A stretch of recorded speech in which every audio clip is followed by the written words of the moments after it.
Nadia, yoo! I'm going to be taking your husband now. What? What do you mean you're going to be taking my husband now? Like I said, I just got together with your husband, Jason, and we're in some serious love right now, which means he'll be coming with me now as we get out of here. You guys are running away together? Hold on, Vivi. I already get that you have such a problem with men of all types, and it's no joke at all. But now you're going after your own sister's husband? Well, someone like Jason, who's been with a not-so-good-looking woman like yourself, said that he'd rather be with someone who is still young and juicy like myself from now on. Also, he's making a ton of money currently, right? Since he's freelance, that means he can choose to live anywhere we want, and with all of that money he's bringing in, I can stay at home and be his housewife forever. This makes running away with him so easy for me that it's insane. You aren't looking at the whole entire picture here. Oh, the divorce paperwork is in your mailbox for you. And he made sure to end his lease at that apartment he was renting.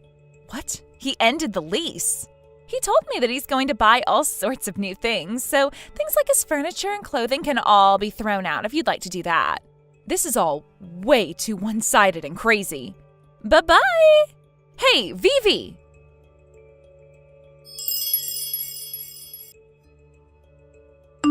Nadia! Good seeing you after 3 years. Have you been doing all right for yourself? What? Vivi? Yahoo! I can't believe you'd get back in touch with me of all people. What? Tell me, what's so bad about me wanting to talk with my older sister again? After having gone and stolen that older sister's husband from her, I don't understand how you have the nerve to talk with her again after 3 years. Are you mentally all there? Is that something you should be saying to your little sister who just got back in touch with you after such a long time? Vivi's so sad she might cry. You're so freaking annoying. You're so mean. So what do you want with me? The past 3 years I haven't heard a word out of you, and yet you're wanting to talk with me again? There has to be something you want from me, right? Well, if you think there's something I want, then there is. What is it? Currently, you're 36 years old, right? That's right, but is that all you care to ask about? Being cared for by your own mama at the age of 36? Excuse me? What are you wanting to talk about here? I'm wanting to know how much longer an old hag like you is willing to leech off mom and dad for. Leech off? The fact that you're getting so close to your 40s and are still having to rely on mom and dad for everything is insane. Sure, I'm at that point now where I've gotten up there in age and I'm still living in the same house as mom and dad are. But nothing ever came up about me being the one getting cared for by the both of them. And here's something else that's new to you. This is my house we're living in, and it's really only mom that lives here. What is that? Trying to act all tough now or something? For someone that was still a housewife only 3 years ago, was it really that easy for you to find a proper job right after we ran off? No, it wasn't. So stop trying to act like someone you're not. That is why you living in that house with your parents means that it is them who are still having to take care of you. And just to let you know, I am fully aware that Dad passed away while I've been gone, so we can just leave him out of this. But the fact that you're having to leech off a widow now who only has a part-time job, I feel so sorry for her. Vivi, you have a lot of misunderstandings going on right now. I was never a housewife before you ran off with my husband. What? Around the same time I got married to Jason, my company was rolling out some new things like having a lot of us work from home remotely. So for the most part, I was working from home while I had Jason as my husband. I can understand why you'd see that as me leaving my job, but in reality, I had just been working from my room. And even now I'm at home working remotely for the company. All right. You really think you're making yourself look all professional and employed by saying you're working from home and remotely right now? Well, that's not going to work on me. Hey, what are you trying to say here? Where I'm living right now and who I'm living with at the moment has nothing to do with you, right? No. It has a ton to do with me. Then you tell me why that is. Oh, you still don't know why? I honestly can't even tell what you're wanting to say to me right now. What I'm saying is, Richard and I will be moving back home and in with Mom, so you need to get lost now. That's all. Huh? Who is Richard? He's my current boyfriend. Huh? Then what happened with Jason after you went and stole him from me? Oh, about a month after doing that, he and I broke up. Huh? That quickly? Well, to tell you the truth, Jason said to me that the company he was freelancing for just so happened to be the same company that you worked for, right? He said that the moment the company found out that he had run off with me, he lost all work from said company. Well, I'm sure he did after pulling that. The man in charge of dealing with him and the projects was someone else, but everyone knew that he was my ex-husband and that he became my ex due to some very unfortunate reasons. To think that the man he had left his wife for was her little sister. Everyone in the company, including the CEO himself, lost interest in a man like Jason and said to stop giving him work right away. Hey, we don't have to talk about him anymore. Right now, we're talking about how Richard and I are moving back home to stay with Mom. So when are you going to be able to get out of that house? Before that, let me ask you something. Vivi, where are you right now? I'm living here in City A with Richard in his apartment. But soon the whole building is going to be taken down in order for the new condos to be built. And so with that, we were thinking of moving back home and staying with my mom for a while. We'll also be getting married while we're there.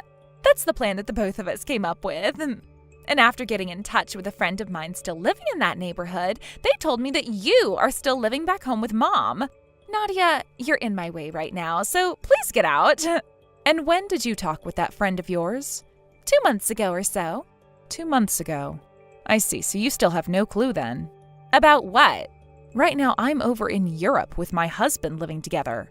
Did you not hear about that from anyone? Huh? You're in Europe? I ended up getting married to a Dutch man. Huh?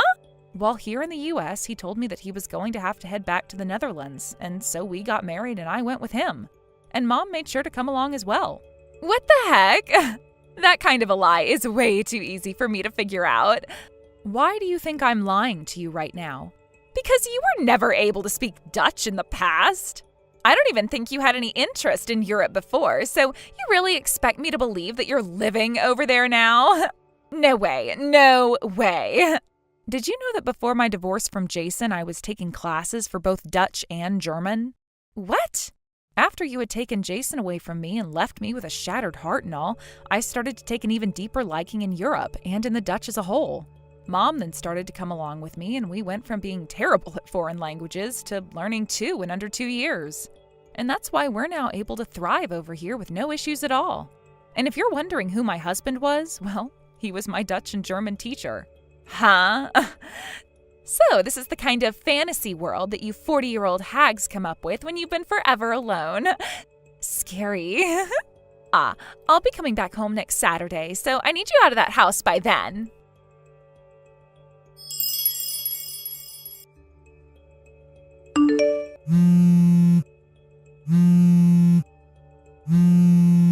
Nadia! Why? What happened here? What is it this time? There is no house here anymore. Huh? The house I was born and raised in? The house that I was supposed to start living in with Mom and my fiancé? There's no house here anymore. The house was torn down a while back. Hey, what's all of this about? That was my house. Since both Mom and I were moving to Europe, there was no reason to leave the house there empty with no buyers. So we sold it off for the land. What? Thankfully, the man that bought the land was an old friend of Dad's before he passed away. When we spoke with him about what he was going to do with the land, he said he'd be turning it into an apartment complex. And so what you're seeing is the empty land after he tore down the house, before it's going to have an apartment placed on it, right? No way. I never heard about that. Even if we wanted to talk with you about it, you had both Mom and I blocked until very recently, right? We had no idea where you were living, and there was no other way for us to get in contact with you. No way. We already ended the lease on the other apartment and can't go back there anymore. Richard doesn't have a family or anything, so there's no place for him or us to go back to either. By the way, have you noticed a car waiting around there? Huh? A car? I heard that it's supposed to be an all blacked out van, but... Huh? What are you talking about? Look, Vivi, I've been waiting for a very long time now to get a settlement from you for what you'd done 3 years ago. Huh? A settlement? A settlement for having had an affair with my husband and stealing him from me. Technically, it may be too late for me to do something like that, but I can at least still try. And since I now know where you are, I can snatch you up and take you to talk with my lawyer. And the people there to help take you are a group from a construction firm in the city. Huh? A construction firm? It's the kind of company who are more than happy to hire lost causes like you and turn your character around so you can become a decent member of society again. What? They're there to pick you up and take you off to go start working for them, building a dam out in the middle of nowhere. And my lawyer said he'll come to talk with you about having all of your income from there sent right to me as a form of out-of-court settlement. Huh? No! At least let me work at a cafe or an apparel outlet or a fancy furniture store. Let me work somewhere high-end. Well, you can, but can you find a place that will hire you by tonight and a place for you to live nearby to it? What? Even if you find somewhere else to work, you're still going to have to pay me back for what you've done. And even though I'm not there in the U.S. anymore, there are plenty of people who will support me, like that construction firm and my lawyer. And that lawyer just so happens to be top of the class, so you can try to run and hide, but you'll only be making things worse for yourself. What is this? Now, this is going to be the last time you and I ever text one another, all right? What? Nadia? From now on, only talk with my lawyer, please. The blacked out van just pulled up to me. No, Nadia, I don't want to go. Bye-bye.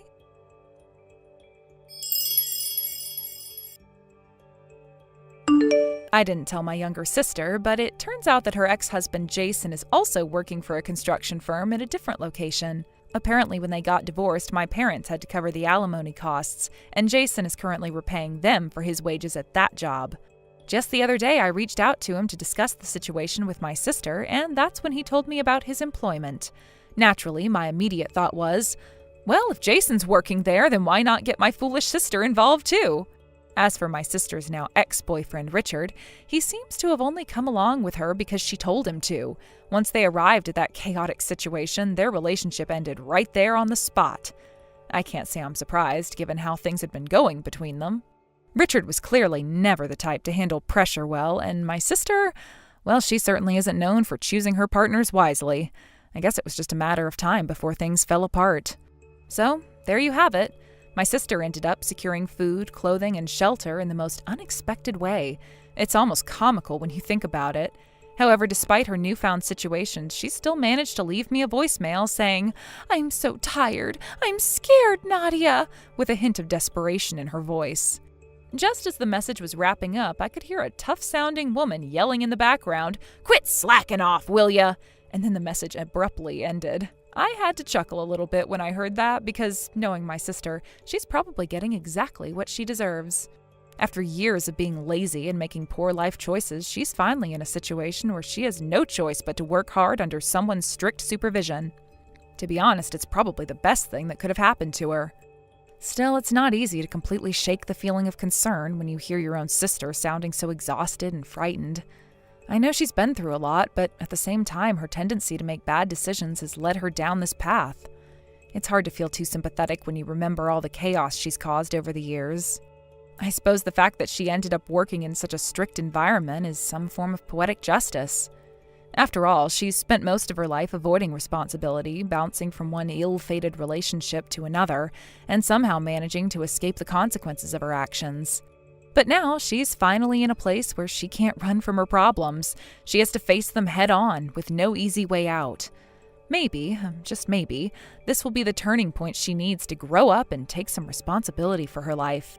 But at the same time, knowing my sister, I wouldn't be surprised if she finds a way to mess this up too. It's always been her pattern. Just when things seem to be turning around, she manages to self-sabotage. I can only hope that this time things will be different. Maybe the tough environment will teach her some valuable life lessons. If nothing else, it's a far cry from the easy, carefree lifestyle she's used to. Jason's situation, on the other hand, is a bit more straightforward.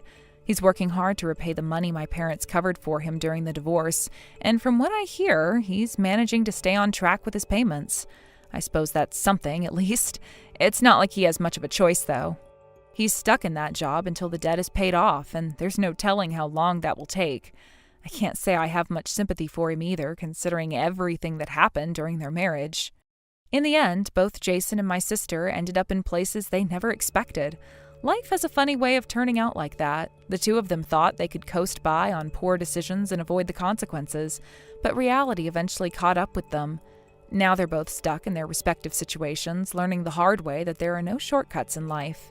As for me, I can't say I'm upset about how things turned out. In fact, I think it's probably for the best. My sister needs to learn that life isn't always easy, and Jason is finally paying the price for his mistakes. Maybe, after all this, they'll both come out of it as better people. Or maybe they won't. Only time will tell. For now, all I can do is wait and see how this chapter of their lives unfolds. Thank you for watching and listening. We hope you enjoyed the video. Don't forget to like this video and subscribe. Also, feel free to leave a comment about what you thought of the story. We look forward to seeing you at the next story. Hey, Iris. Whoa, is that you, Charlie? It's been 3 years. Right? It's hard to believe it's been that long. Hey, did you get the invitation to the wedding? Yeah, I got it, but why are we talking about that now? Isn't the wedding tomorrow? Yes, it is. Tomorrow I'm going to be Brent's bride. Of course you're going to come, right? I thought I already sent back my RSVP saying I couldn't make it 3 months ago. No way. Let's be honest here. You're the one who lost out when your fiancé was taken from you, so you're no use to me now. But you're special to me because you're the one who introduced me to Brent, and since you're my best friend and childhood buddy, I can't just start this without you, so you're coming whether you like it or not. That's not being a Cupid, it's more like stealing. And I'm not your best friend anymore, I'm your ex-best friend. Aw, come on. 3 years ago, on the night before the wedding, you sent me that cute picture of you and Brent cozying up in a hotel. That led to the wedding being canceled, and I ended up calling off the engagement. I guess it was lucky that we hadn't officially tied the knot yet. Oh, I remember that. You even had the nerve to ask for alimony from me, your ex-best friend, after I took away your fiancé. You really acted like a money grubber. I was just asserting my rightful claims as the one who got cheated on. Once you took Brent away from me, we were no longer friends, not even acquaintances. Well, my dad is rich, you know. So paying a few million didn't hurt me one bit. You are such a loser who can't do anything without daddy's money. Hey! Let's keep the jokes to yourself. That rotten personality of yours is starting to show through your face.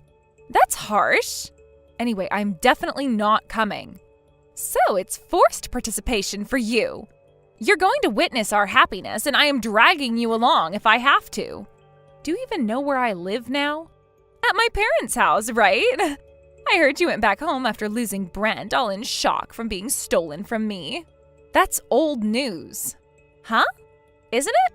The reason I declined the invitation is that there's obviously no benefit for me, but also because it's just not physically possible to make it.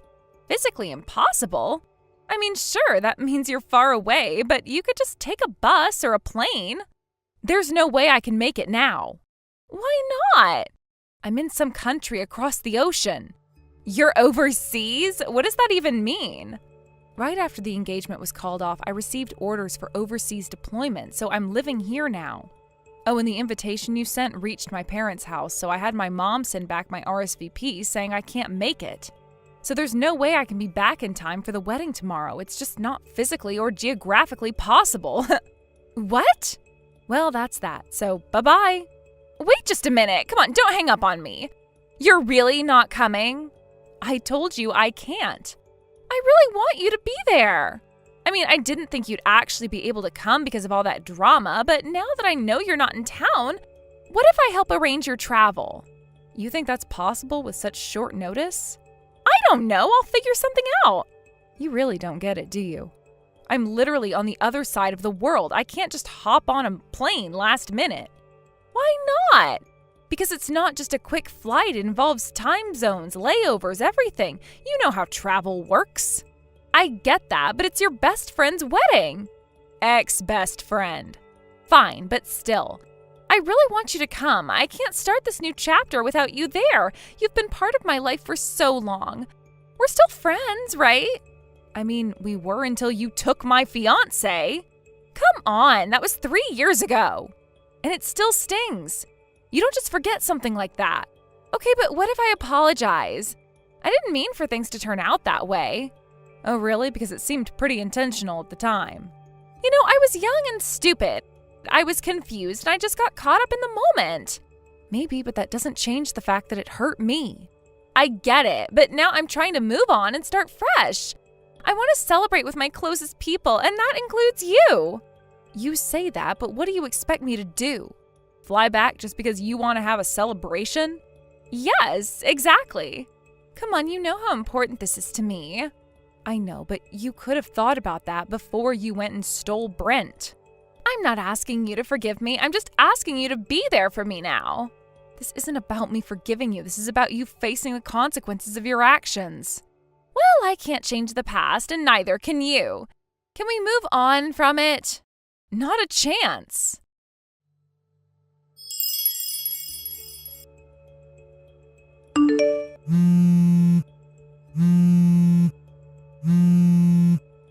Iris! Hey, wait a minute. What have you done? This is definitely your fault, isn't it?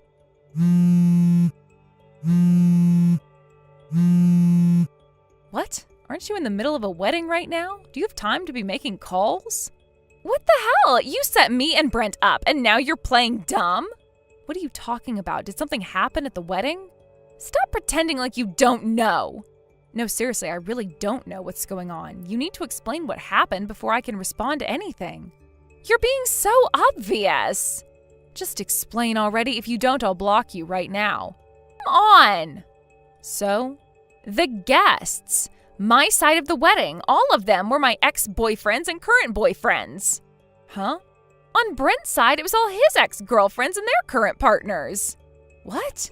Everyone except family was overflowing with my exes and current boyfriends, along with Brent's ex-girlfriends and current girlfriends. What? What kind of a situation is that? I mean, was it a total mess? I invited all of my friends and colleagues, you know. I got responses confirming their attendance, but somehow my exes and current partners ended up mingling with Brent's exes and current partners. Does that mean you both were cheating? What the hell was that all about? They were throwing accusations at me, telling me I was cheating and bringing up all the awful things said when we broke up. The wedding turned into complete chaos. Why did this happen? I can't explain why. This is your doing, isn't it? Fix this now. I haven't done anything. I told you yesterday I am overseas right now. How could I interfere with your wedding? I have no idea who you were cheating with anyway. Well, I thought you might have given someone in America some orders. I am not going to go through that much trouble. To be honest, I really don't care about you guys anymore. You don't care? I've completely moved on in these 3 years, so I have no lingering feelings. I'm actually married to a guy I met here. What? Oh, and by the way, I have a child too. He's 4 months old. You have a child? I'm juggling my first experience of motherhood, and while it's hectic, I'm really happy. I don't have time nor the inclination to plan something just to ruin your wedding. Whether you guys get married or divorced is completely irrelevant to me now. That's, so if you didn't ruin our wedding, then... Oh, that reminds me. What? I just remembered something, so I'll let you know. What is it? Well, finally this day has come. Inviting me to your wedding, huh? Huh? What is this? This is an email I received on the morning of my wedding 3 years ago. I think it was a warning that something was going to happen at the wedding. I only realized it was sent to me a month later. If the wedding had gone as planned, I wonder if Brent's guests would have included his exes and current girlfriends. Who was the email from? I have no idea. It was from an anonymous source using a free email address. What? I don't know, since it was anonymous. Anonymous? But it did say at the end of the email that the sender was someone invited on the groom's side. That's about your wedding. I'm not involved. This is just my speculation, but maybe they were able to execute what they couldn't do 3 years ago at today's wedding. And it's not just the groom who's a scumbag. It seems like the bride is just as bad, so maybe both of you. What? I can only imagine how many people you've upset. What? Anyway, it's clear that I'm not the mastermind behind this, so I'm gonna hang up now. Wait a second, you can't just leave me hanging! I have to go now. You've got a mess to clean up, and honestly, I have my own life to live. This is unreal. I'm in the middle of the biggest disaster, and you're just leaving? What do you want me to do? In thousands of miles away, I can't magically fix your wedding problems from here. I'm not asking for magic, just some support or a bit of empathy. Support? After you treated me like I was nothing, you think I owe you anything? You think I had a choice? You were the one who broke everything apart. Well, you could have just stayed out of it. You could have been a better friend. And let you manipulate me like you always have? No thanks. I'm done being a part of your drama. You think I wanted this? You think I wanted my wedding day to end up like this? Maybe not, but you need to face the consequences of your actions. Consequences? You act like you're innocent in all this. I never claimed to be innocent, but I'm also not the one who caused all this chaos. You've got to own up to your part in this. I just wanted to have a perfect day, and now it's ruined. Well, maybe it's a lesson for you. You don't get to just walk over people and expect everything to be fine. I didn't think it would turn out like this. I'm going to hang up now. Goodbye.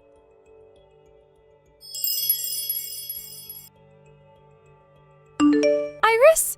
Hey, can you lend me some money? Oh, Charlie. Are you seriously asking for money again? Don't you have any shame left? You have no right to lecture me. You're partially responsible for this mess, too. You should at least want to help me out. Well, my involvement is only because I'm the victim here. I was the one who had my fiancé stolen from me, remember? Just give me the money. $50,000. Why do you need such a huge amount? That's an insane sum. I've been hit with a demand for damages. Oh, wow. Honestly, I thought it would end with a mutual breakup since both of you were cheating. I assumed there would be a fair fight situation.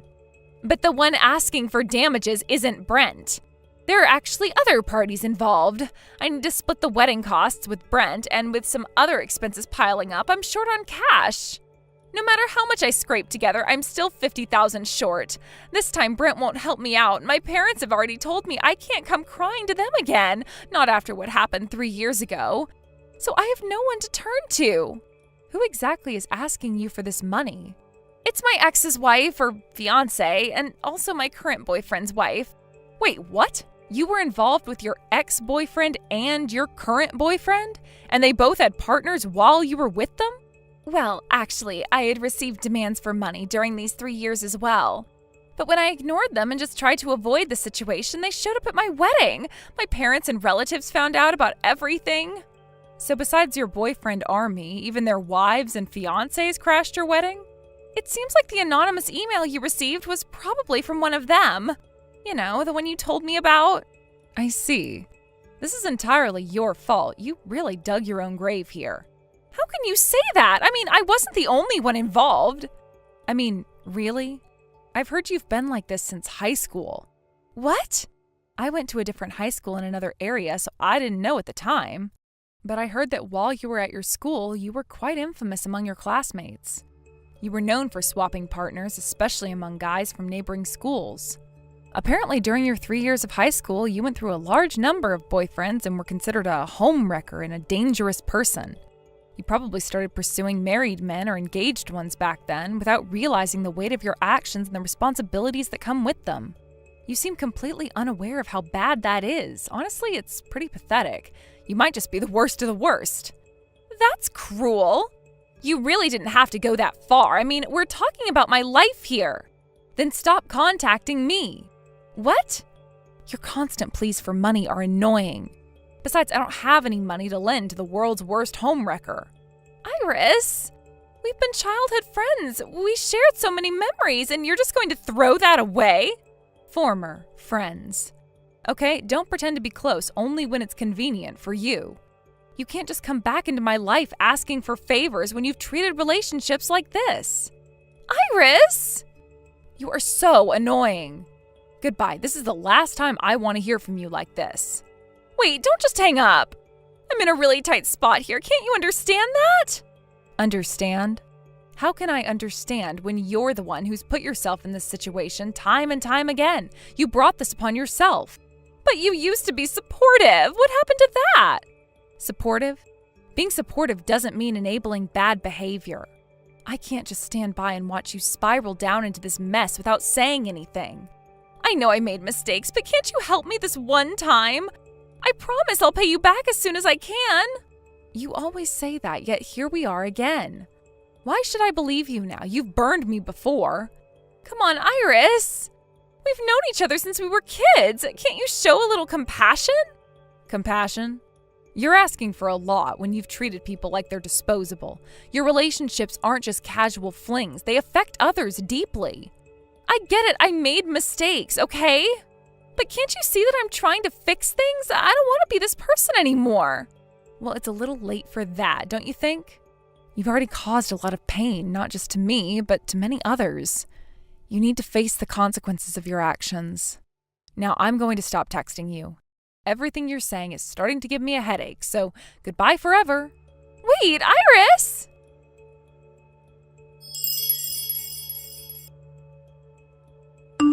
As I blocked Charlie's phone number, I couldn't help but wonder how things had ended up like this. What went wrong? I reflected on our past, recalling that things hadn't been nearly as bad when we were in middle school. We used to laugh and play without a care in the world, not burdened by the complexities of adult relationships. Maybe, if I'm being generous, I could think that Charlie had her own struggles to deal with. After all, everyone faces challenges that can shape them in unexpected ways. But then again, when I considered the sheer number of people she had hurt along the way, my sympathy evaporated.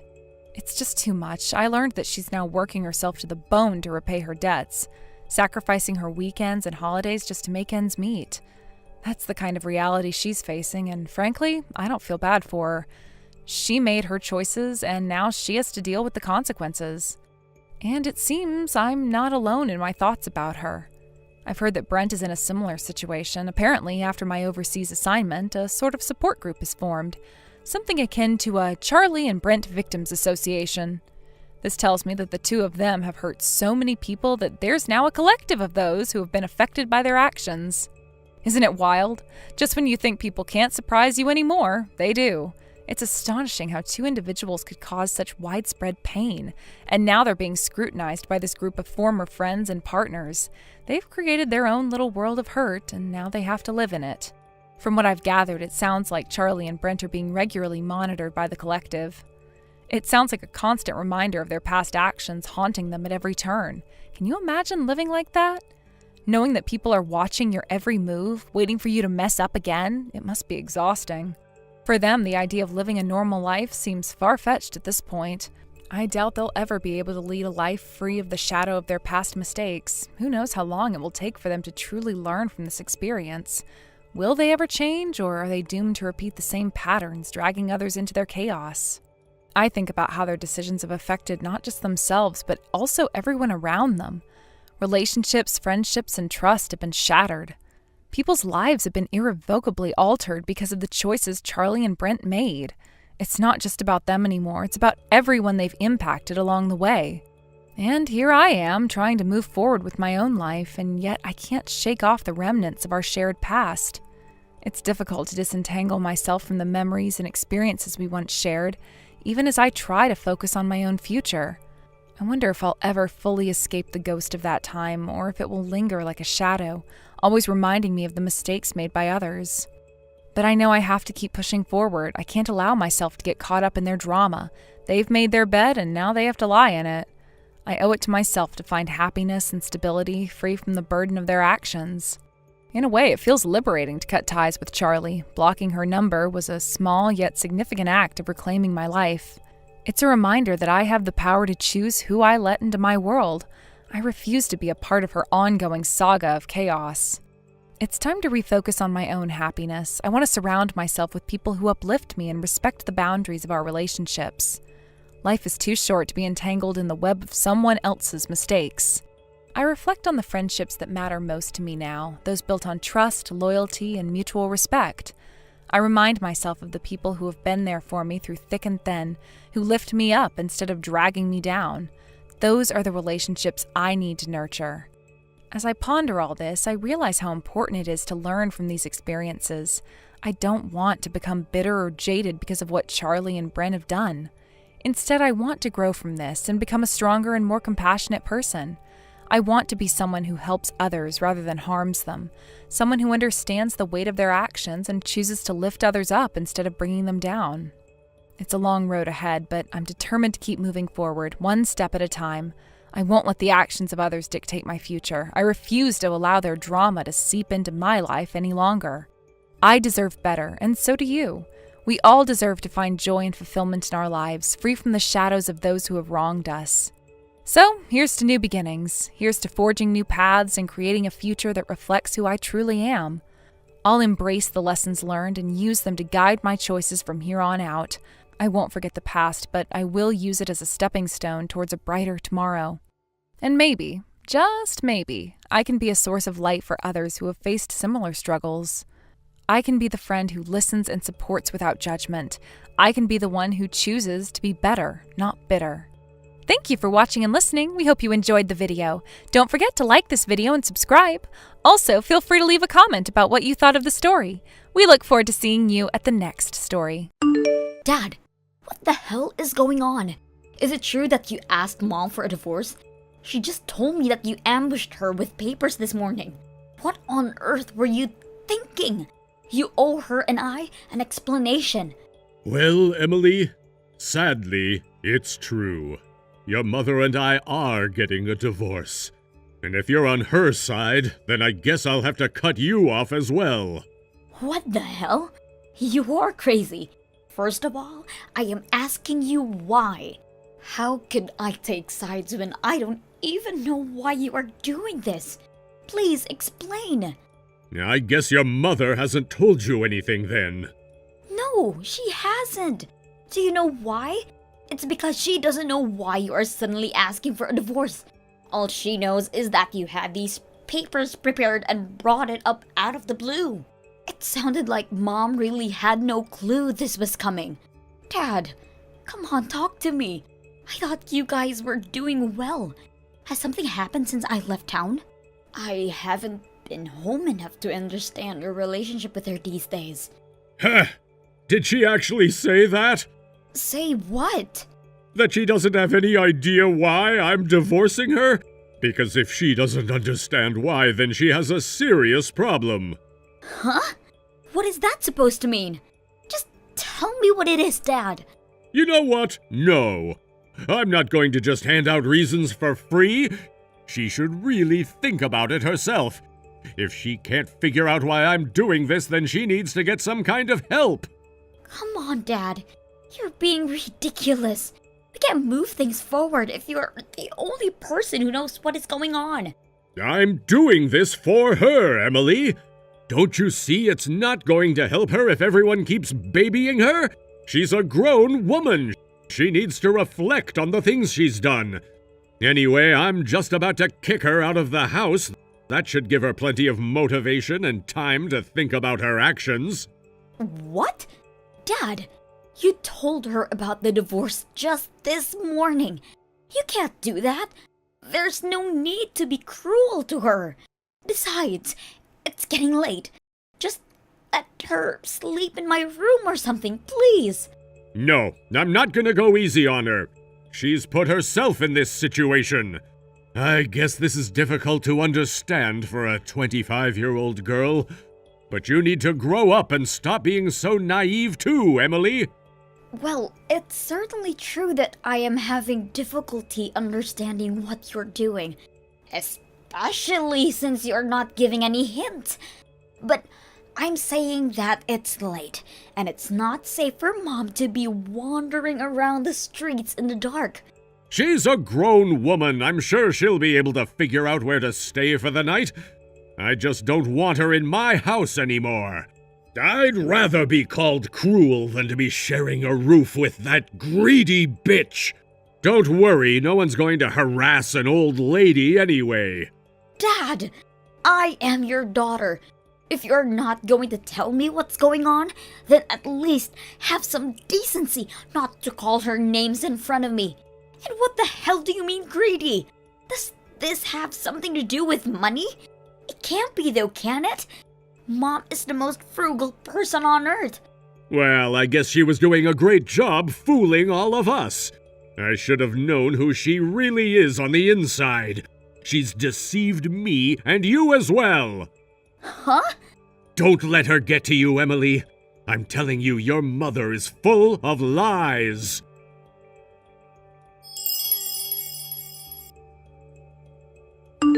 Mom, where are you right now?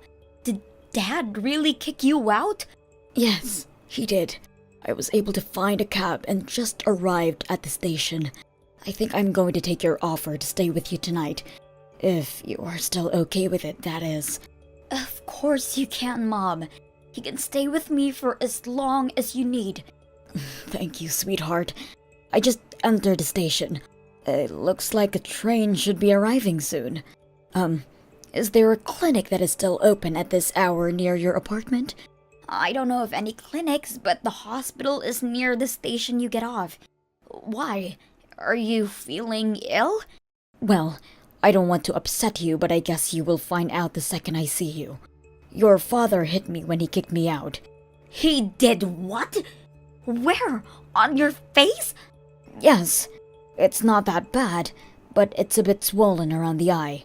I'd like to get it checked out if possible, just to be sure there's nothing broken. Oh my god, Mom, I am so sorry. I will meet you at the station and we will go to the hospital together. Are you in pain? Are you bleeding? I have a small cut, but it stopped bleeding now. But yes, I am in kind of pain, so I would like some strong painkillers from the doctor if possible. I want to be able to get some sleep tonight. It's been a very long day. Of course.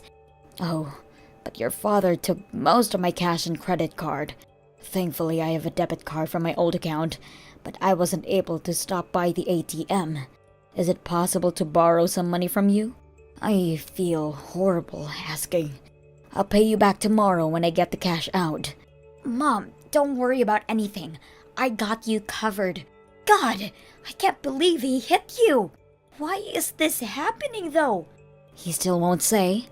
No, but he called you greedy. Do you have any idea why? He said that to my face too. But I honestly don't know why I asked him what he's talking about, but he just yells without any decent explanation. Honest to God, Emily, I haven't spent much money on, well, anything. Yeah, I believe you. You are the complete opposite of greedy. We all know it. I do not know. There must be something real strange going on in his head. Oh, the train is here. Okay, good. I'm glad you didn't have to wait too long. It should take about 30 minutes for the train to arrive into the city. Try to get some rest during the ride, okay? I will be waiting for you at the station exit, and we can talk about everything after we get you cleaned up at the hospital. Okay. Thank you, Emily. I love you, Mom. Love you too, honey. See you soon.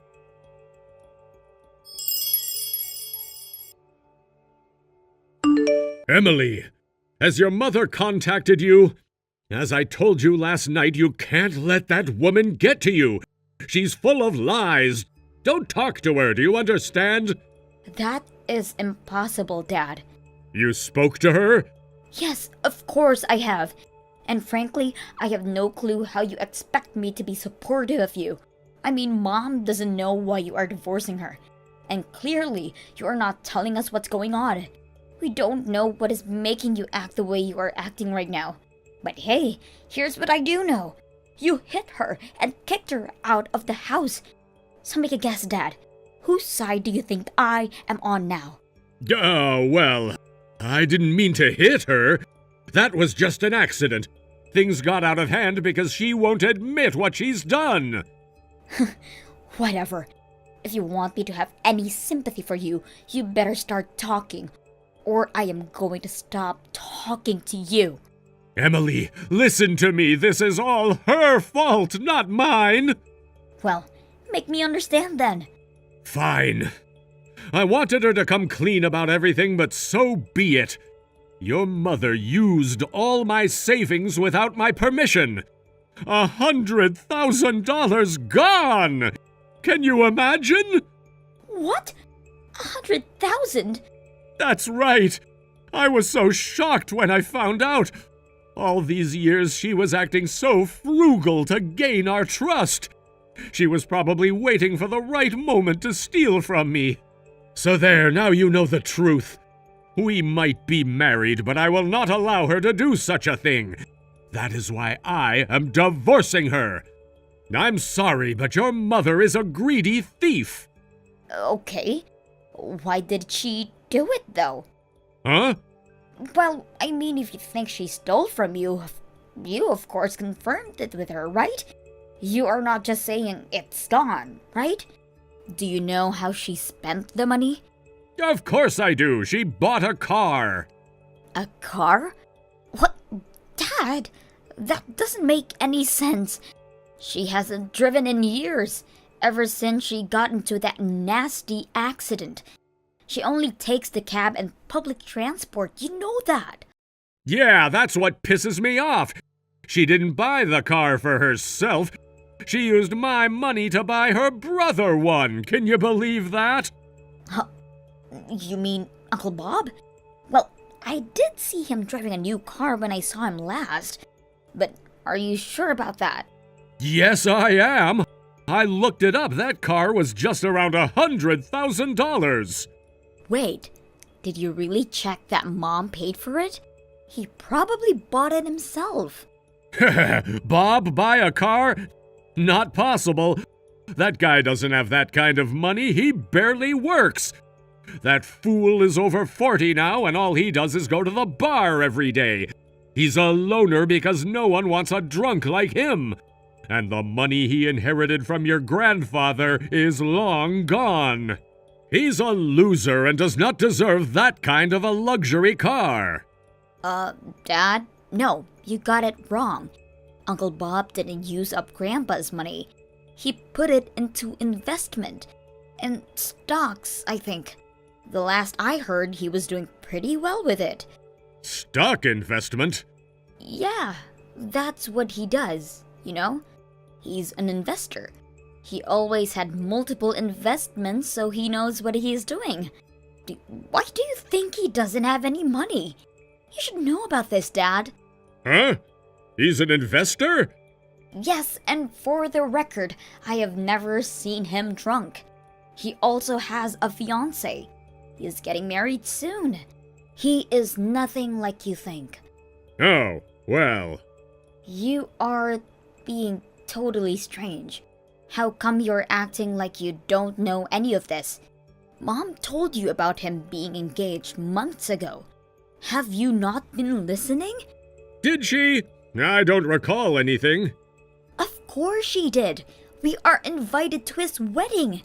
And I remember Mom telling you that Uncle Bob was looking for a car recommendation because he was getting married. He wanted something more suitable as a family car. So I'm pretty sure that the new car you are talking about is what he bought in preparation of his marriage. Well, it doesn't make any sense. What happened to my money then? If your mother didn't use it to buy her brother a car, then where did my $100,000 go? Seriously, Dad, you need to talk to Mom. I think you are making a huge mistake.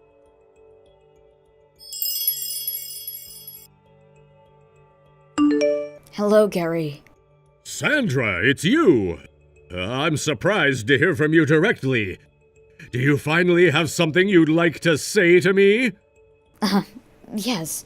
So, what is this about me spending your money? 100,000, you say?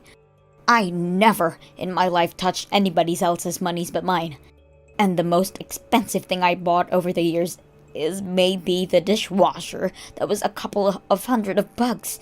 Why are you accusing me of something that I have never done? You're making everything up in your own head. Well, then let me ask you this. What happened to the money you inherited from your father? There should have been $200,000? You act so frugal and yet you spent the entire thing. You must have used mine too after you realized your pocket was empty. What the hell are you talking about? The money I inherited from my father is sitting in my bank account, untouched. Not a cent, Gary. What? Why on earth do you even care about my inheritance? You haven't touched it? Well, then your brother got that car on his own? My brother's car? Yes. Of course he would buy his own car. Why the hell would I buy him one? He has money himself. Much more than I do. I guess what Emily was saying about the guy was true then. I had no idea he was an investor and had thought you were giving him things. What the hell? Well then, I guess I can take back the whole divorce thing. You can come back home. I beg your pardon? Tell you what, I'll let you off the hook if you give me half of the inheritance from your dad right away. I'm sorry. What? You know, for causing confusion. You should have explained yourself better when I confronted you. I don't think so. Huh? Don't you hum me? Why on earth would I give you any of what my father left me? You are not worth a penny of it. That is a precious gift from him. And if I ever use it for something, that is my decision, and mine only. I don't owe you anything. Not money, and definitely not an apology. Keep dreaming, Gary. You don't know anything, do you, stupid woman? I'm saying give me half of what I'm entitled to. It should have been in my account long ago. If you would have done so sooner, we wouldn't be in the situation we're in now. Entitled? What the hell are you talking about? You are not entitled to anything. Of course I am, silly. I have the right to inherit the money just as you do by law. What crazy law are you referring to? Please explain because I'm so confused. I am his son-in-law. I have the right to inherit his money, you dumbass. Clearly you don't know anything, Sandra. Just do as I say, okay? If a parent dies, the children are entitled to equal divisions of the inheritance, and the spouse of the child another half. So if you inherited $200,000, I'm entitled to $100,000. Get it? God, you're so stupid. Now I waited 2 years for you to give it to me, so just get on with it.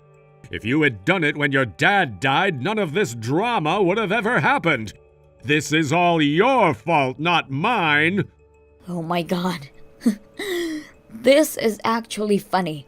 You think you can trick me like that? I'm not as stupid as you think I am.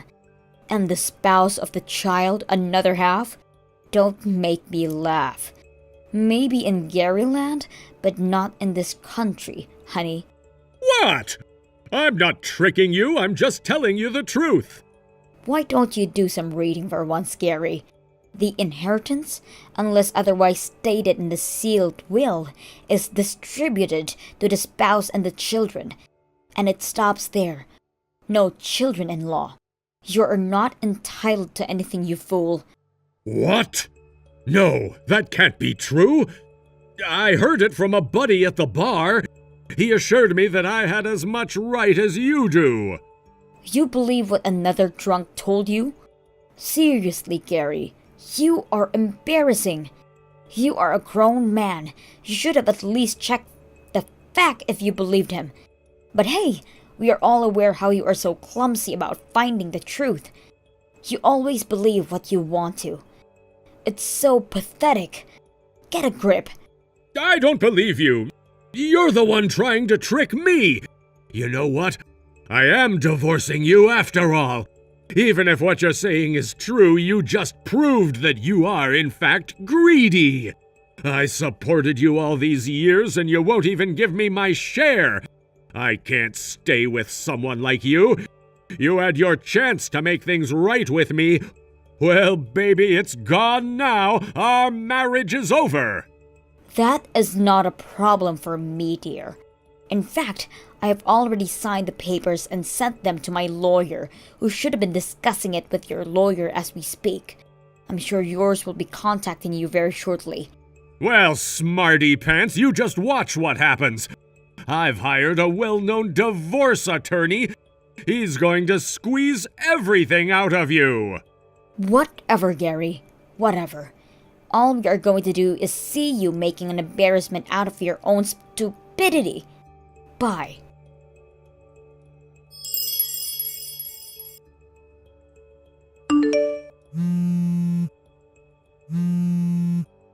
Sandra! Sandra, where the hell are you? Answer my damn calls. What is this about suing me for consolation money? On what grounds? And why am I being denied my division of assets? Huh? What the hell are you talking about again? Have you not been speaking to your own lawyer? I shouldn't be the one who has to explain these things to you. Please don't contact me. Just tell me why you're suing me. For what? I never cheated on you. Okay, thank you. Oh my god, Gary. You think a woman can only sue for consolation?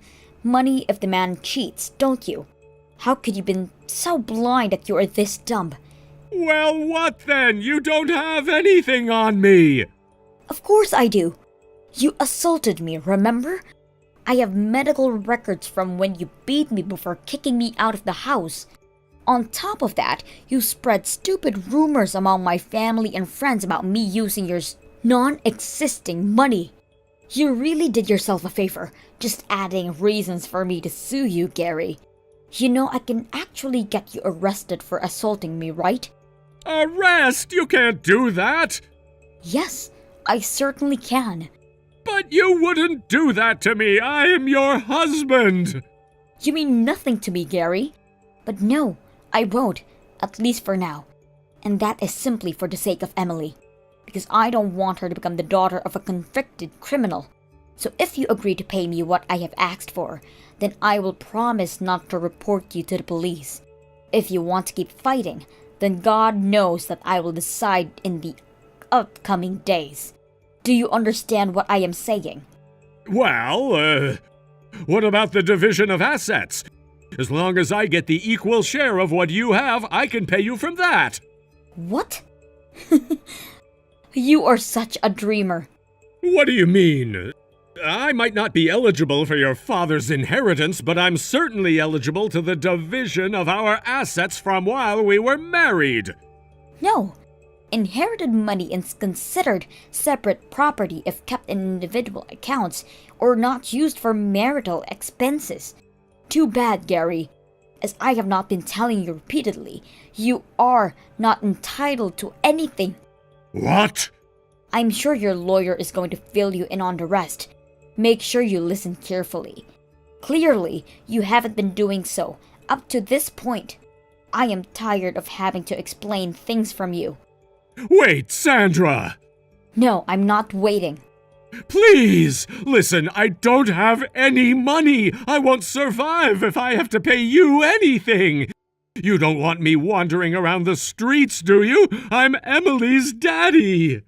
I don't know how you don't have any money since you do work, but I guess you are going to have to work even harder. Not that it have any of my business. I have nothing more to say to you. You shouldn't be contacting me at all anyway.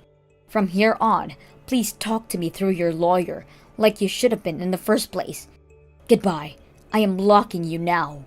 Sandra? Hello? Sandra!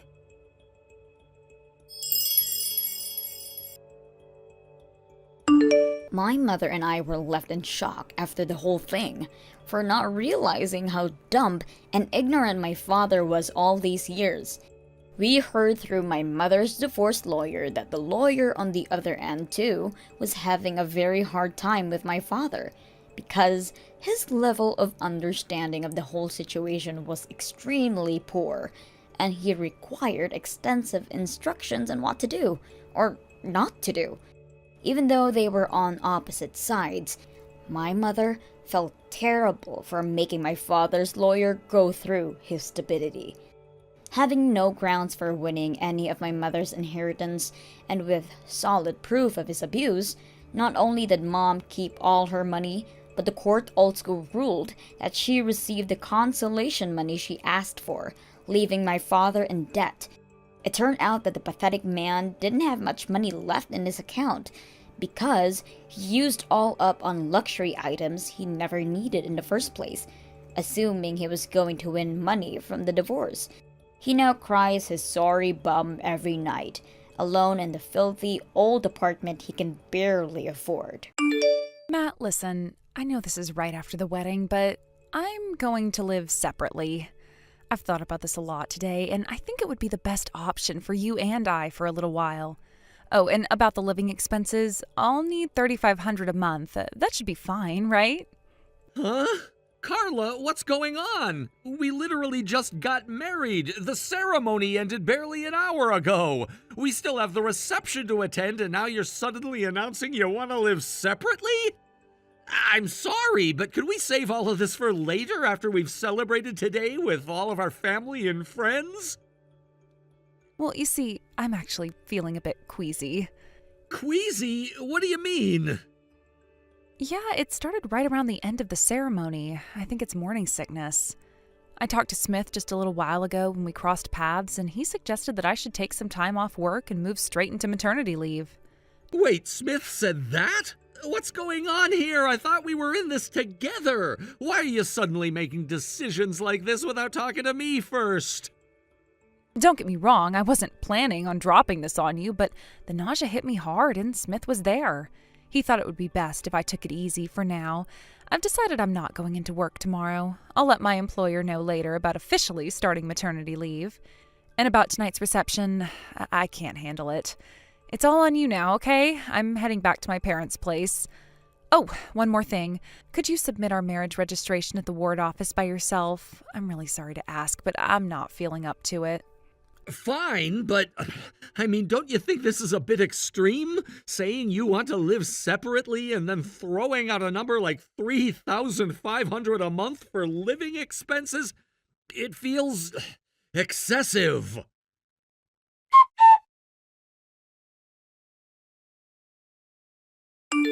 Matt, I heard something. Did you get transferred to the Michigan branch?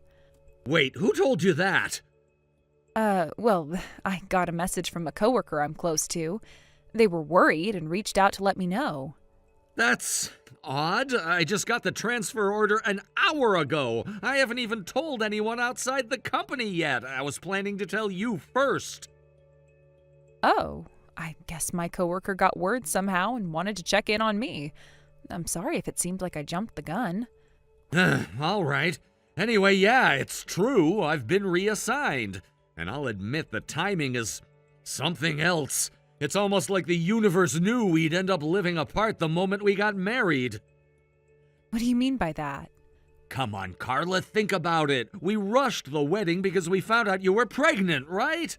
Then, as soon as the ceremony ends, you announce you're feeling sick and head back to your parents' house to start maternity leave. Now, the day after, I get this transfer order. I can't imagine bringing my pregnant wife along for such a big move. That'd be too much strain on you physically and emotionally. And so I have no choice but to go alone, leaving us in this awkward, separated state. Well, that's one way to look at it. I hadn't thought of it like that. Yeah, it's just something I've been mulling over. But hey, it's not like I have a choice. When Smith personally asks me to step up because no one else can handle this, what am I supposed to do? I had to agree. That makes sense. If even Smith is asking you directly, there's no way you could have refused. He's next in line to be the company president, after all. Exactly. Anyway, about our current apartment, I think we need to terminate the lease and move out. Huh? Why? Well, think about it. I'm relocating to Michigan, and you're staying at your parents' place. Neither of us is going to be living here, right? Besides, this is just a one-bedroom apartment I rented when I was single. It's going to be way too cramped once the baby arrives. We'd have to start looking for a bigger place anyway. With the lease renewal coming up in 2 months, it makes more sense to cancel now rather than paying rent for an empty apartment. Once we're ready to live together again, we can look for something more suitable. Yeah, you're right. That makes sense. Plus, I'll need to rent a new place in Michigan for the time being. It'd be more practical to bring the stuff from this apartment with me. Got it. That's reasonable. All right, then. I'll start the process of ending the lease and packing up. Okay, thanks, Matt.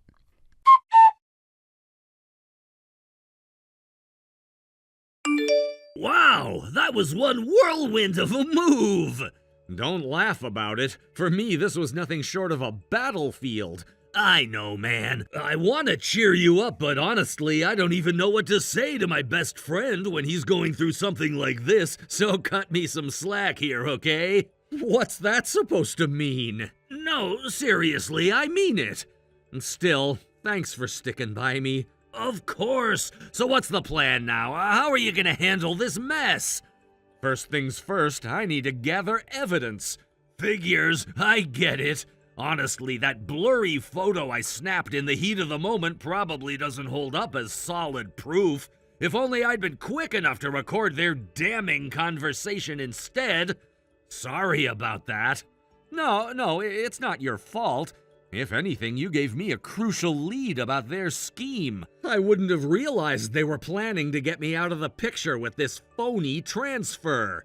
And it's already happening just like you said.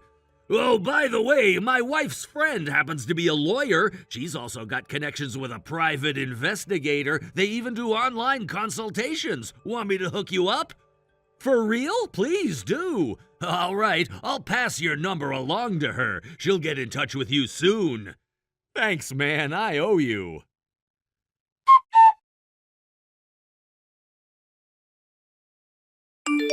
Hey, Matt, it's about time you sent over that $3,500 for living expenses. I really need it. Wait, you were serious about that? What? Are you seriously telling me you're not planning to send it? Well, I figured I'd cover the basics like groceries or other essential costs since you're staying at your parents' place. But $3,500, that's a bit much. Come on, hurry up and transfer the money. I need it for maternity and baby supplies. These things add up, you know. Not to downplay it, but when my sister was expecting, she didn't spend anywhere near that much. What? Also, $3,500 is almost my entire paycheck. If I send you that, I won't have enough to live on myself. What are you talking about? Don't you have another source of income from stock investments? Stock investments? Where'd you get that idea? I overheard you talking in the company cafeteria with your coworkers. They said you're making $10,000 a month from stock investments. Oh, that. Yeah, I think there's been a misunderstanding. That wasn't about me. Huh? What do you mean? It was just a casual conversation. One of my coworkers mentioned his sister, who happens to be a scenario writer for a game app. She was working on a story about a character who's into stock investments and makes $10,000 a month. From there, the conversation shifted to a relative of mine who got lucky with stocks once, made $10,000 in a month, got overconfident, and then lost everything on a risky bet. It was just small talk about how unpredictable the stock market can be. None of it had anything to do with me personally. Wait, so you don't have any income besides your salary? That's right. Honestly, I don't have the temperament for stock trading anyway. It's way too stressful for me. Seriously? What the hell? I see now. So you picked me as your fake marriage partner because you thought I was loaded. What? Fake marriage? What are you talking about? You'll find out tomorrow. I got some business to take care of now. Later.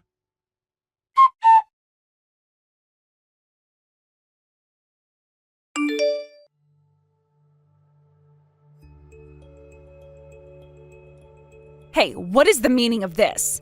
Demanding a DNA test for the baby? Are you serious? If there's nothing to hide, then agreeing to it shouldn't be a problem. Why are you even doubting me? It's obvious the baby is yours. There's no reason for a DNA test. I'm asking for the test because there's now a very real possibility that the baby isn't mine. What? I've already hired a lawyer and decided to move forward with this matter through proper channels.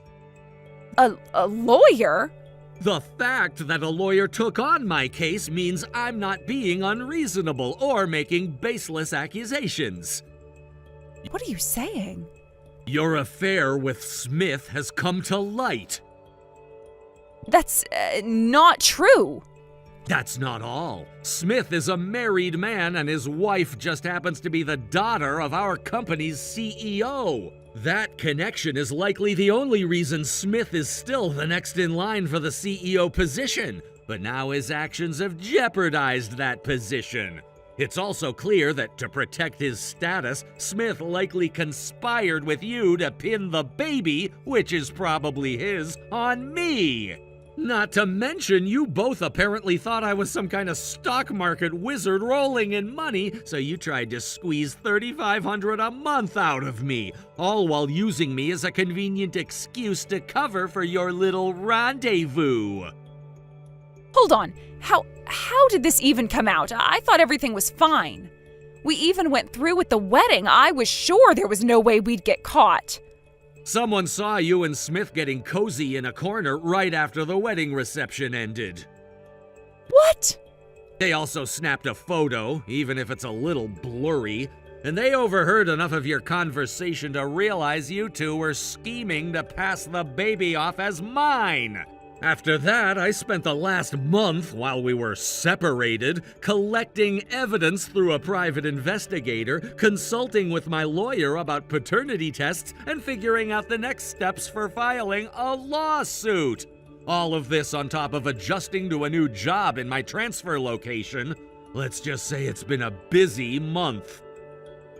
Wait, just calm down, okay? I am calm. But think about it. Even if the baby isn't yours, on paper it'll still be legally registered as yours once it's born. That's why there are legal procedures to correct these kinds of mistakes. My lawyer has already briefed me on what needs to be done. But come on, you don't want to be that guy, do you? Getting divorced so soon after the wedding would be terrible for your reputation, don't you think? Oh, about that, there's no divorce happening. Huh? What do you mean? Because I never submitted our marriage registration in the first place.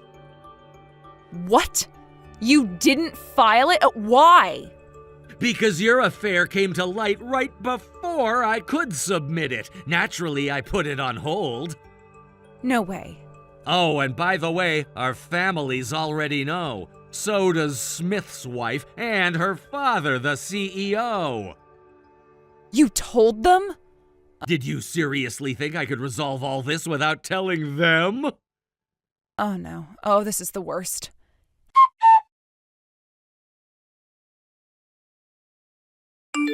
Hey, Matt, could you lend me some money? Wow, you actually had the nerve to message me. Guess I forgot to block you after leaving everything to my lawyer. Oops, my bad. Wait, don't block me yet. What do you want? Will, Smith and I... Ex-department head Smith, you mean? He had to quit after the scandal, didn't he? Yes, we were forced to make it official and get married, but as soon as the baby was born, Smith's family arranged for the baby to be adopted by his brother and sister-in-law. We had agreed to cut all ties and even sign legal documents promising to never claim parental rights. Not surprising. It'd be unfair to the child to grow up knowing their parents were the product of an affair. And now, both of us are unemployed. The settlement payments wiped us out financially and we're in debt. Okay, and what's your point? Smith, my husband, won't even try to find a job. We're barely scraping by, and I was hoping you could lend me some money. Maybe we could even try again? I mean, for real this time. I could give you a child of your own. Nope, absolutely not. What? Do I really need to explain why? Matt, please. I heard you got transferred back to your original office. I'm actually outside your company right now. I'll wait for you. You can wait as long as you like. You won't see me. Huh? Why not? I quit. What? Yep, my last day was 2 days ago. You're kidding. Nope, call it perfect timing. Well, this is goodbye for real. Take care, Carla. Wait, Matt, please.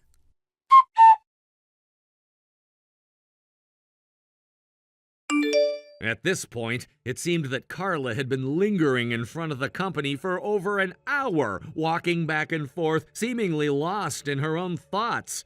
Her actions, which were erratic and unusual for someone who had once been composed and methodical, did not go unnoticed. Someone had spotted her wandering around, and in response they must have thought it necessary to report what they saw to the authorities. As a result, Carla ended up in a situation that nobody could have anticipated. She found herself involved with the police. The whole scene had taken a sharp turn, and what began as a simple, solitary moment of confusion for Carla had escalated into something far more serious.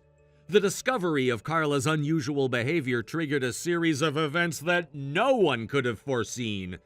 What was perhaps more unsettling, however, was that her behavior eventually revealed something deeper, something that had been hidden for a while. It was exposed that Carla had been attempting to contact me, reaching out in an attempt to reconcile. Now, this information reaching her husband Smith was the tipping point.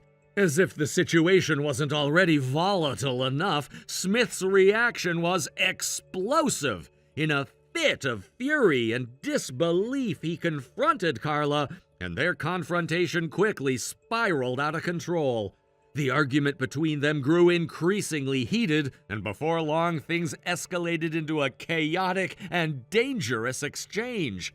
The domestic violence that followed was so intense that it resulted in knives being thrown, not just figuratively, but literally. The severity of their argument, which quickly turned violent, necessitated another visit from the police. It was yet another embarrassing and damaging incident for the couple. However, the repercussions of this event were far-reaching. It wasn't just a case of a couple arguing or an emotional breakdown on the part of Carla. This incident had caused a ripple effect that reached their families. Both Carla and Smith had at one point been estranged from their families, but the seriousness of the situation forced both sets of parents to intervene. In a rare moment of reconciliation, the two families decided to sit down and have a serious discussion about the future of the couple. Despite the tremendous tension between Carla and Smith, the decision was made that they were not going to get a divorce immediately. This decision, rather than offering relief, only added to the bitterness of the situation. Neither Carla nor Smith were happy with this decision, but they were forced to accept it due to the pressure from both families. It became clear that the familial expectations were weighing heavily on them, and that was not something either of them could easily escape. At this point, the only solution presented to the couple was to move far away from everything that had happened, away from the memories of their relationship breakdown, and start anew. This solution came in the form of a distant relative who offered to employ them. The relative arranged for them to be hired as live-in workers at a mansion located in a remote part of the country.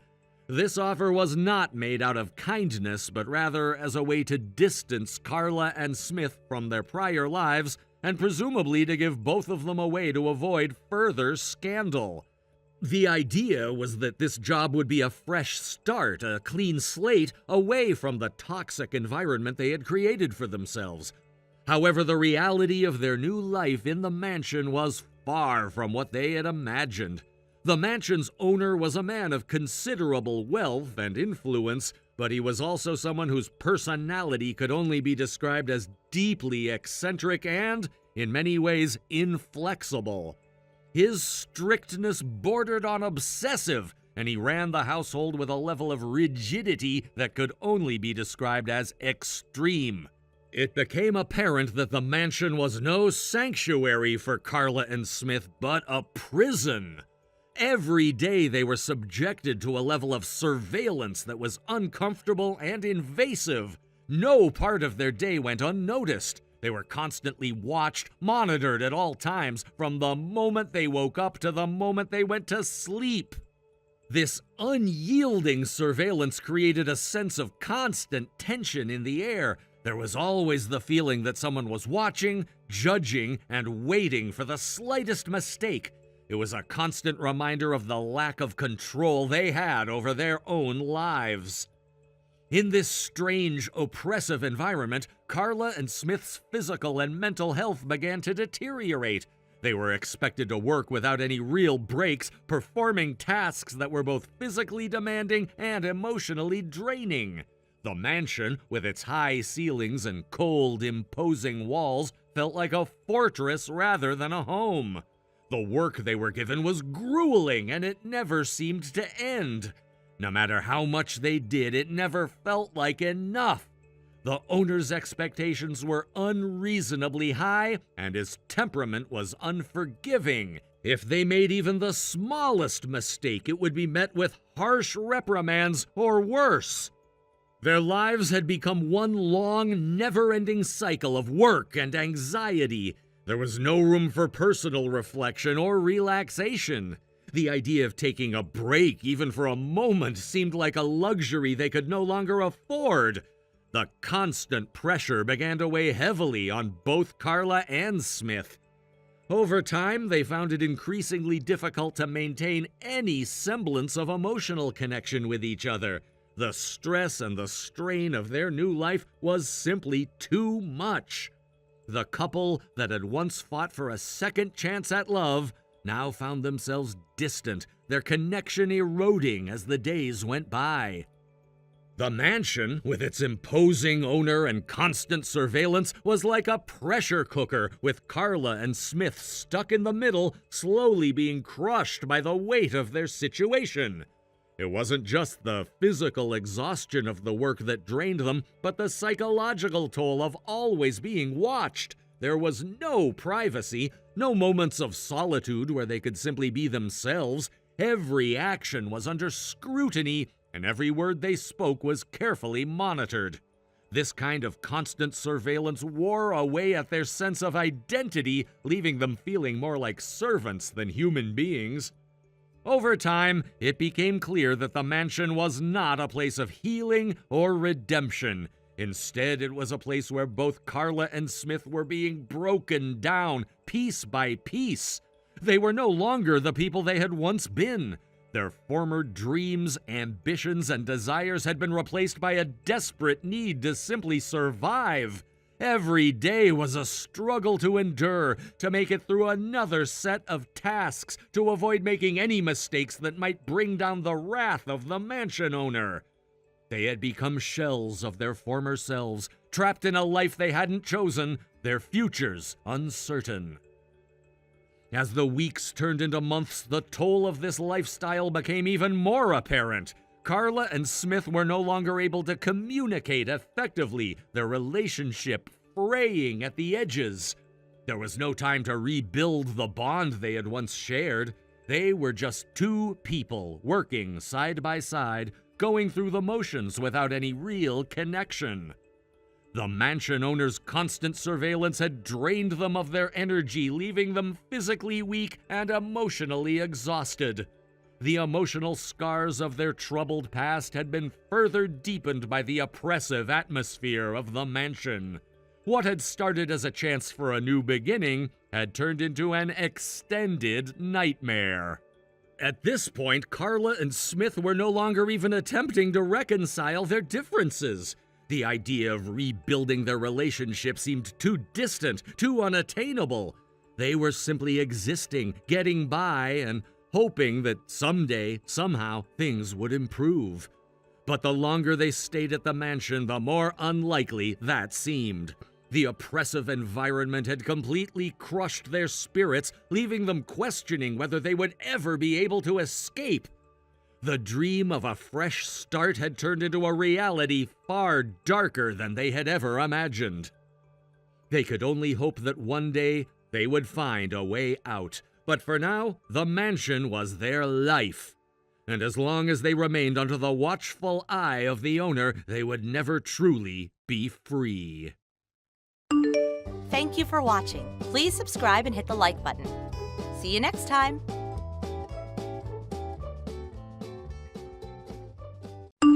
Hey, lazy guy. Still holed up in your room enjoying the life of a carefree NEET? Honestly, what a joke. Making mom and grandma work while you just sit around unemployed and have them support you. Isn't the father's role to be the head of the family? I'm in high school and even I work part-time. Get a job, lazy old man. Aren't you supposed to be in class right now? Oh, finally a reply. Did I hit a nerve and make you sulk? I've told you 100 times I work from home now. I switched careers to a job where I can work from home. Sure. Grandma says she doesn't recognize any such thing, remember? I know. That's why I had to leave her company. You mean you got fired for going against Grandma, right? Typical Neat. You shouldn't go against people who matter, and that's why it turned out like this. No, I'm a remote worker. Do you even know what that means? I think I've seen something like that online. Oh yeah, it's the excuse lazy people use to call themselves self-employed. Oh, that's not it. There are jobs you can do from home, like game programmers, web writers, video editors, web designers, a lot of jobs. Novelists and comic artists can also be considered remote workers in a way. So what? It doesn't change the fact that you're still a Neat. I'm a script writer. What? I started doing script writing as a side job even when I worked for Grandma's company, but over time it became harder to balance both. When differences in opinion with Grandma came up, I decided to go full-time as a script writer. What? I'm making as much as I did when I worked full-time, so there's no problem. Oh, please, stop lying. You still don't believe me? No! Grandma and Mom both said there's no way anyone can make money doing such a side hustle job. They're both successful people. Grandma's the current CEO, and Mom will be the next CEO. Why would I believe anything you say when they say it's impossible? All right, it's clear we're not getting anywhere with this conversation. I'm on a deadline, so I'm ending this here. Oh, I see. Because you went against Grandma and got fired, no one else will hire you, huh? Got it. Still a garbage man, huh? Hey, you useless man. I heard from Mom. You're getting divorced, huh? She told you, huh? Yeah, I mean, I kind of knew it was coming. After all, you didn't even bother looking for a job for 2 whole years after quitting Grandma's company. No wonder Mom got fed up. You should have figured out your position a lot sooner. Let me make something clear. I'm the one who initiated this divorce. What? I'd been thinking about it for a while, but I hesitated because I knew how it would affect you. Even though I know I'm disliked now, I still shared a home with you for all these years. Oh, please, spare me the sob story. I don't care about your emotional crap. I didn't ask to be raised by a loser like you. A loser? Come on, Dad. You were working for Grandma's company in the first place, right? Then you got lucky, and Mom, the next heir to the company, picked you up. You two got married, right? Yeah, that's true. So basically, you've been living off Grandma and Mom all this time. You were getting a paycheck from them, right? That's basically the same as them supporting you. And now that you're a Neat, it's just embarrassing. You're a parasite, a real drain on everyone. So that's how you see it, huh? No, I'm not interpreting anything. I'm just stating facts. Fine, whatever. It's clear you want Mom to have full custody, and honestly, I'm okay with that. I'm not expecting any understanding from you anymore. You're still talking about the same old stuff. You really don't get it, do you? You're just throwing a tantrum because Mom's finally done with you. Good luck with that. What a loser. Good luck with what? I mean, if Mom gets custody, that means you'll have to pay child support. You're a Neat, and now you're getting divorced. How does that feel? You'll be coughing up $2,000 a month for child support. How does it feel to go from freeloading to paying for your own kids' expenses? That's something you should be saying to the real father, not me. What? What do you mean by that? It's simple. I've already moved out. This is the part where you go ask Mom about the details. Wait, what? What the hell do you mean you've already moved out? Just like I said, I'm done here. Now go ask your mom. Goodbye.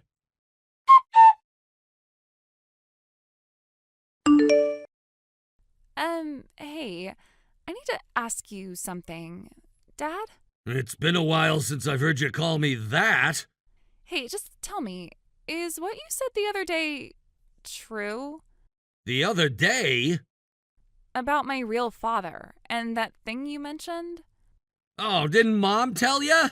I tried asking her, but it's like she's on edge or something. Grandma's been acting weird too, so I just couldn't bring myself to talk to them about it. Yeah, I get it. Mom's been dealing with a lot, especially with the company right now. She's doing everything she can just to keep things from falling apart. She even begged me to hold off on the alimony for a while, so I've agreed to that, temporarily. Alimony? Yeah, Mom has to pay me alimony. Wait, what? Why? How could she? You don't know any of this? I told you I can't get anyone to tell me. I just need to know. Please, I can't sleep at night thinking about it. If I tell you, you have to be ready for the consequences. Are you prepared? I don't care anymore. I need to know. All right, here's the truth. You're not my biological daughter. What? I married your mom when you were 2. She was a single mom when I met her. I knew what I was getting into. So, you're not really my dad? We talked about adopting you at first, but in the end, your mom and grandma decided against it. So now, after the divorce, we're nothing to each other. No family ties anymore. I didn't know. And the reason we're getting divorced? It's because your mom cheated on me. She never truly cut ties with your real father. What? Here's where it all ties into Grandma's company. Your mom's lover is the CEO of a company we've been working with. The CEO? What does that have to do with anything? The CEO is a son-in-law of another family, and once your mom's affair came to light, the whole situation blew up. Your real father being exposed as your mom's lover led to a massive scandal. He was forced out of his position, and the company was furious. They cut ties with Grandma's business, and now everything's crashing down. Wait, so Mom's affair has caused a collapse in Grandma's company? Exactly. This scandal has caused irreparable damage to the company's reputation. Grandma's business is about to go bankrupt, and all that financial security we had is gone. You're gonna feel the impact too, so get ready. But I didn't do anything. What does this have to do with me? It's not about blame, it's just reality. The company's about to fold, and you're gonna lose everything you've known. Your life's about to change. What about Mom? She's in the same boat. The debts, the alimony, everything. You'll have to adjust to a completely different life now. This can't be happening. What am I supposed to do now? Honestly, I don't know. But don't come asking me for help. I can't fix this. But you were my father for so long. I don't know what to do without you in my life. I know it's hard, but things have changed. I'm not the same person anymore. And neither are you. How can you be so cold about this? You're just going to leave me to deal with this mess alone? I'm already out of this. I'm done with this family. There's nothing left for me here. You can't just walk away. You were supposed to be my family. I'm sorry, but you have to understand, this is how it is. I'm leaving. I have a meeting with my TV project. I'm starting something new. A TV project? What are you talking about? I'm a screenwriter now. I've got my biggest opportunity yet, so I can't stay here and keep talking about this. What about me? What about us? You can't just leave me like this. I've already transferred money for your school expenses. Take care of it yourself. Don't let Mom or Grandma take it from you. That's all I can do for you. Goodbye. Please, don't leave me like this. Goodbye.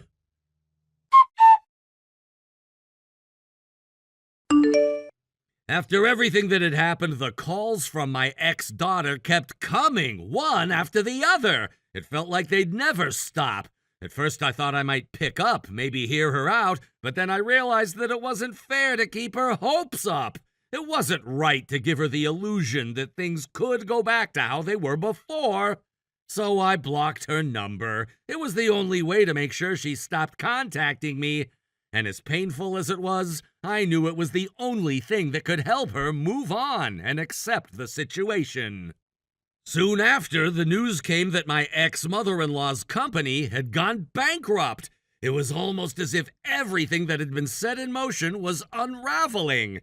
I had predicted this would happen, the failure, the collapse, and it wasn't a surprise. What did catch me off guard, however, was the realization that she and my ex-wife had been planning on using my daughter's savings to pay off their mounting debts. They had been scheming to get their hands on the money for a while, and when my daughter was out at school, they went as far as rummaging through her room, searching for the bank book to access her savings. I can't even begin to describe the anger that bubbled up when I found out about this. The fact that they could use a child's savings like that without any second thought was infuriating. But it also became painfully clear to me what kind of people they really were. Greedy, manipulative, and without any sense of responsibility.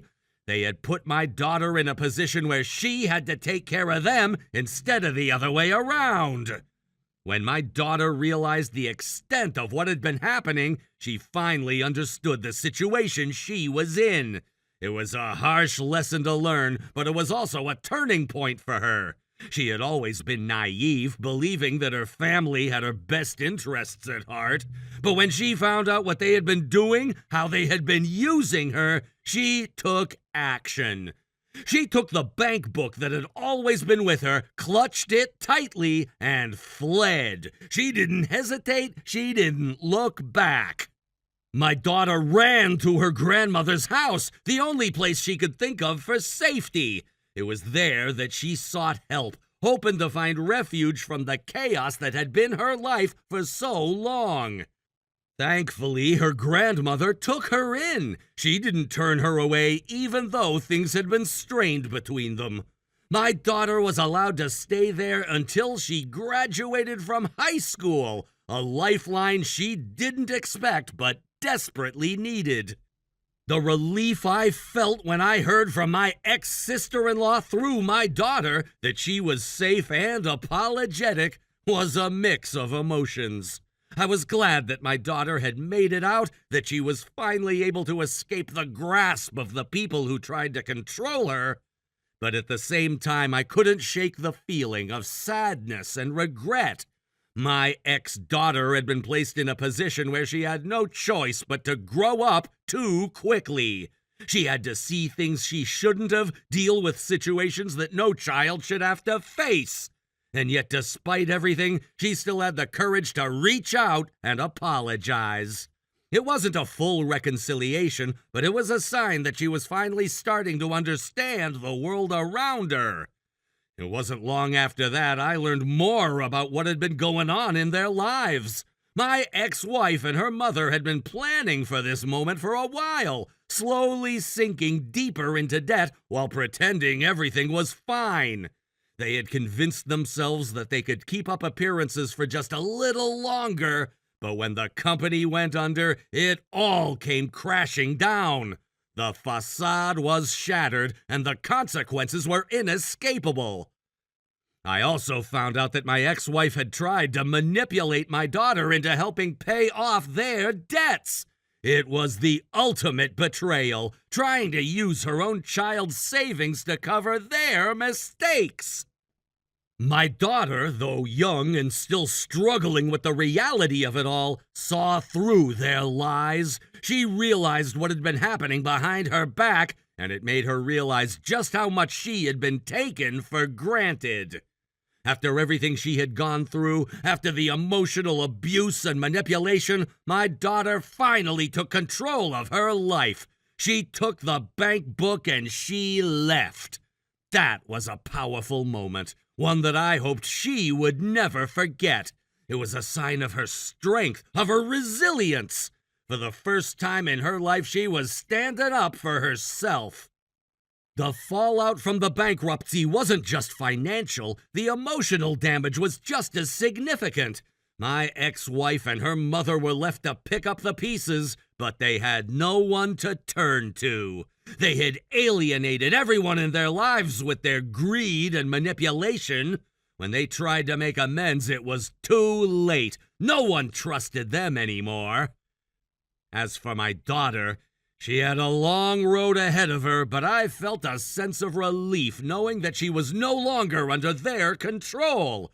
She had a chance to rebuild her life, to start over. She had her grandmother's support, and while things weren't perfect, it was a start. I hoped she would find peace, that she would heal from the wounds they had inflicted on her. I couldn't help but feel a sense of guilt, though. I had been absent from her life for so long. I had let myself become wrapped up in my own struggles and battles, and in doing so, I had failed to protect her when she needed it the most. But I couldn't change the past. All I could do now was support her, even from a distance, and be there when she needed me. I couldn't undo the damage, but I could offer her the chance to rebuild, to move forward with her life. It was a strange feeling, relief mixed with guilt, sadness intertwined with hope.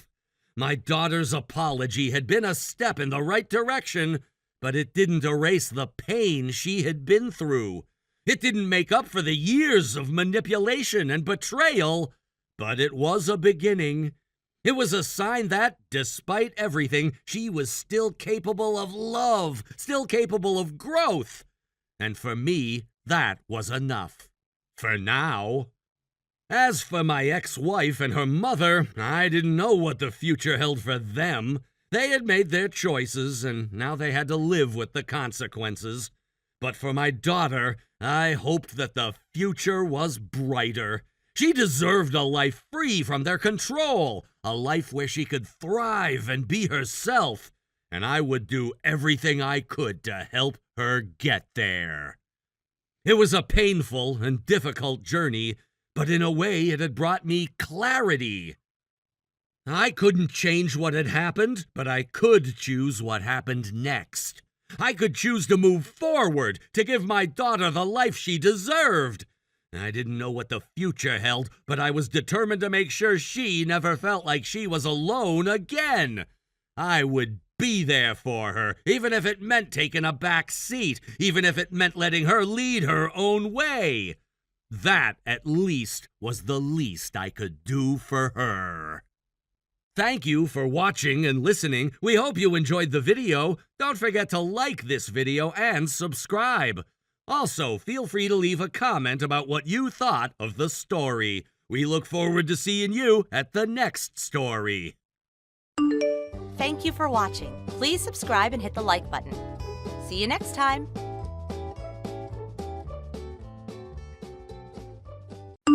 Rebecca, are you serious right now? Another night out without a single text? Oh, come on. Don't act like I owe you a minute-by-minute itinerary. I'm not your employee.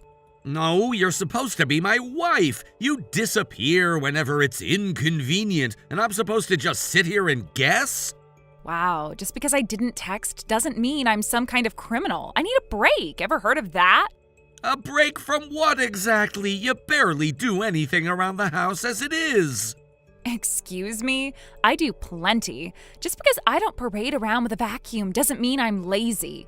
Don't even try it. I do the laundry, I do the cleaning. You cook maybe once a week when the stars align. Oh, how noble. A husband who does chores. Want a medal, a parade, maybe a fan club. You think this is funny? You vanish, refuse to reply, and act like it's all beneath you. Because it is. I'm not some robot built to scrub floors and smile for your convenience. I have a life. That life doesn't include respect for your husband? For your home? Respect goes both ways. And honestly, you lost my respect the moment you started nagging me like a desperate old man. Unbelievable. You know what? I've had it. This whole thing, this marriage, whatever it's supposed to be, it's a joke. Wow, dramatic much? Don't gaslight me. I've got every right to be angry. You come and go like some damn guest in a hotel. I expect you to act like a grown man, not a sulky teenager. You want honesty? Fine. Let's put all our cards on the table then. I know about your affair. Huh? Don't play dumb. I know you're cheating on me. Wow, you really went there. You thought I wouldn't find out? You thought your little vanishing acts and secret meetups wouldn't catch up with you? Okay, first of all, I didn't think you'd notice. You're usually too busy wiping down countertops and counting dust bunnies. So you admit it? I mean, yeah. Honestly, hiding it got boring. You want the truth? I'm with him right now. You're disgusting. Absolutely disgusting. Oh, please, spare me the wounded husband routine. You knew I was checked out ages ago. You're with him right now, and you still have the audacity to speak to me like that? Audacity? No, darling. That's called honesty. I'm just done pretending. I already know who he is. I've looked into him. I'm filing for divorce. Wow, look at you, taking initiative for once. I'm impressed. I'm serious. This is over. That's fine. I'd love nothing more than to be rid of you immediately, but I need you to give me 2 weeks. 2 weeks? Yeah, I've got a trip planned with him. Our flights and everything are all non-refundable, so let me enjoy it, then we can do the paperwork. Even in divorce, you're still thinking about no one but yourself. Unreal. Hey, at least I'm giving you a heads up this time, right? This is our marriage, Rebecca. This is our life. And you're treating it like it's some inconvenience between spa weekdays and adulterous weekends. Because that's exactly what it is. Don't worry, I'll be back in 2 weeks, all tanned and glowing, ready to sign whatever you want. Consider it my farewell gift. Don't you dare disappear on me again. Please, don't act like you have any power over me.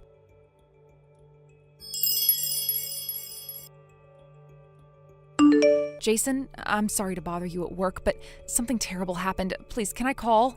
I'm on the train right now, Shawnee. I can't talk, but tell me what's going on. I'm reading.